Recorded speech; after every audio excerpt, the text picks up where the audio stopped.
Assalamualaikum warahmatullahi wabarakatuh. Saya Lara Yuliawati dengan NPM 1863107449.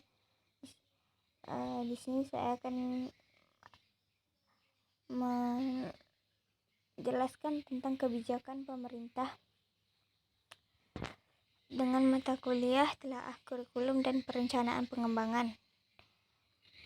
Undang-Undang Republik Indonesia Nomor 20 Tahun 2003 tentang Sistem Pendidikan Nasional. Bab pertama, ketentuan umum, yaitu memiliki beberapa bagian. Yang pertama, pendidikan adalah usaha sadar dan terencana untuk mewujudkan suasana belajar dan proses pembelajaran agar peserta didik secara aktif mengembangkan potensi dirinya untuk memiliki kekuatan spiritual keagamaan, pengendalian diri, kepribadian, kecerdasan, akhlak mulia, serta keterampilan yang diperlukan dirinya, masyarakat, bangsa, dan negara. 2. Pendidikan nasional adalah pendidikan yang berdasarkan Pancasila dan Undang-Undang Dasar Negara Republik Indonesia 1945 yang berakar pada nilai-nilai agama, kebudayaan nasional Indonesia, dan tanggap terhadap ketuntunan perubahan zaman. Yang ketiga, sistem pendidikan nasional adalah keseluruhan komponen pendidikan yang saling terkait secara terpadu untuk mencapai tujuan pendidikan nasional. 4. Peserta didik adalah anggota masyarakat yang berusaha mengembangkan potensi diri melalui proses pembelajaran yang tersedia pada jalur, jenjang, dan jenis pendidikan tersebut. 5. Tenaga kependidikan adalah anggota masyarakat yang mengabdi diri dan diangkat untuk menunjang penyelenggaraan pendidikan. 6. Pendidik adalah tenaga kependidikan yang berkualifikasi sebagai guru, dosen, konselor, pamong belajar, widyaswara, tutor, instruktur, fasilitator, dan sebutan lainnya yang sesuai dengan kekhususannya, serta berpartisipasi dalam menyelenggarakan pendidikan. 7.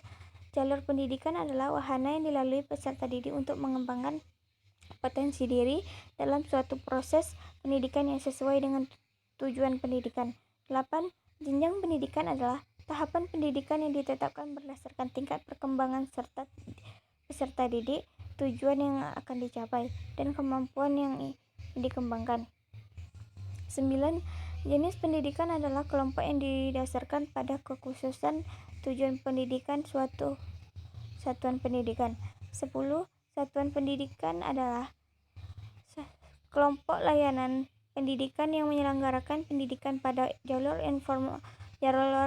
formal, non-formal, dan informal pada setiap jenjang dan jenis pendidikan. 11. Pendidikan formal adalah jalur pendidikan yang terstruktur dan berjenjang yang terdiri atas pendidikan dasar, pendidikan menengah, dan pendidikan tinggi. 12.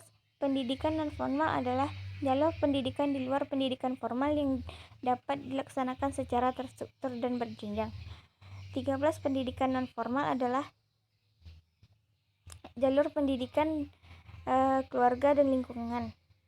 14. Pendidikan anak usia dini adalah suatu upaya pembinaan yang ditujukan kepada anak sejak lahir sampai dengan usia 6 tahun yang dilakukan melalui pemberian rangsangan pendidikan untuk membantu pertumbuhan dan perkembangan jasmani dan rohani agar anak memiliki kesiapan dalam memasuki pendidikan lebih lanjut. 15. Pendidikan jarak jauh adalah pendidikan yang peserta didiknya terpisah dari pendidik dan pembelajarannya menggunakan berbagai sumber belajar melalui teknologi komunikasi, informasi, dan media lainnya. 16. Pendidikan berbasis masyarakat adalah penyelenggaraan pendidikan berdasarkan kekhasan agama, sosial, budaya, aspirasi, dan potensi masyarakat sebagai perwujudan pendidikan oleh, dan untuk masyarakat. 17. Standar nasional pendidikan adalah kriteria minimal tentang sistem pendidikan di seluruh wilayah hukum Negara Kesatuan Republik Indonesia. 18. Wajib belajar adalah program pendidikan minimal yang harus diikuti oleh warga negara Indonesia atas tanggung jawab pemerintah dan pemerintah daerah. 19. Kurikulum adalah seperangkat rencana dan pengaturan mengenai tujuan, isi, dan bahan pelajaran serta cara yang digunakan sebagai pedoman penyelenggaraan kurikulum pembelajaran untuk mencapai tujuan pendidikan tertentu. 20. Pembelajaran adalah proses interaksi peserta didik dan pendidik dan sumber belajar pada suatu lingkungan belajar. 21. Evaluasi pendidikan adalah pengendalian, penjaminan, dan penetapan mutu pendidikan terhadap berbagai komponen pendidikan yang pada setiap jalur, jenjang, dan jenis pendidikan sebagai bentuk pertanggungjawaban penyelenggaraan pendidikan. 22. Akreditasi adalah kegiatan penilaian kelayakan program dalam satuan pendidik berdasarkan kriteria dan yang telah ditetapkan. 23. Sumber daya pendidikan adalah segala sesuatu yang dipergunakan dalam penyelenggaraan pendidikan yang meliputi tenaga kependidikan, masyarakat, dan sarana dan prasarana. 24.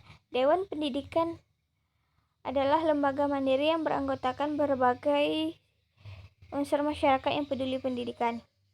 25.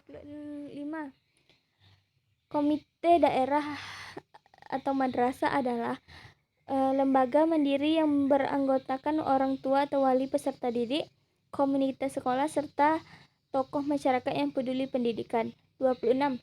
Warga negara adalah warga negara Indonesia baik yang tinggal di wilayah Kesatuan Republik Indonesia maupun di luar wilayah Negara Kesatuan Republik Indonesia. 27.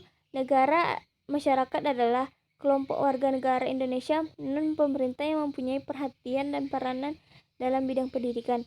28. Pemerintahan adalah pemerintahan pusat. 29. Adalah pemerintahan daerah adalah pemerintahan provinsi, pemerintahan kabupaten, dan pemerintah kota.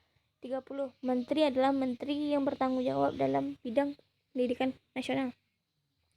Bab 2. Dasar, fungsi, dan tujuan. Pendidikan Dasar Negara Republik Indonesia tahun 1945 nasional berdasarkan Pancasila dan Undang-Undang Dasar 1945.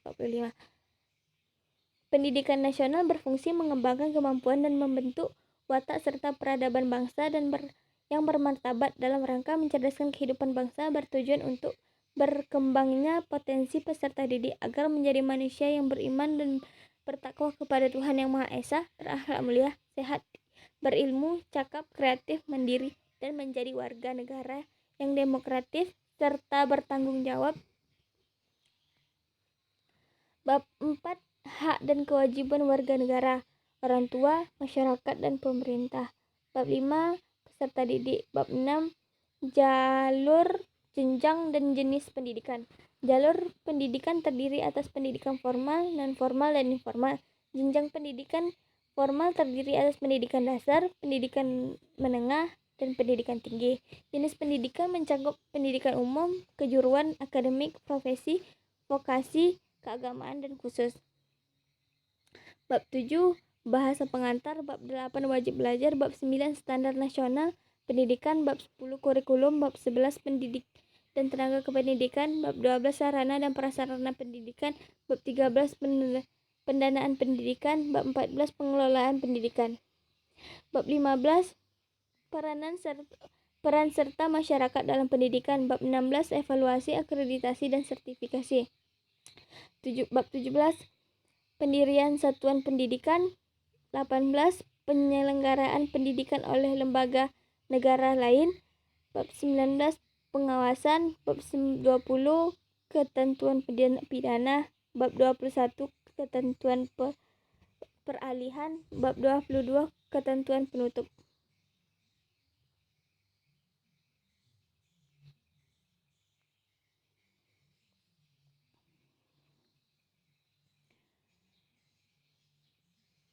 Sekian penjelasan dari saya. Apabila ada kekurangan, saya mohon maaf. Saya sudahi. Assalamualaikum warahmatullahi wabarakatuh.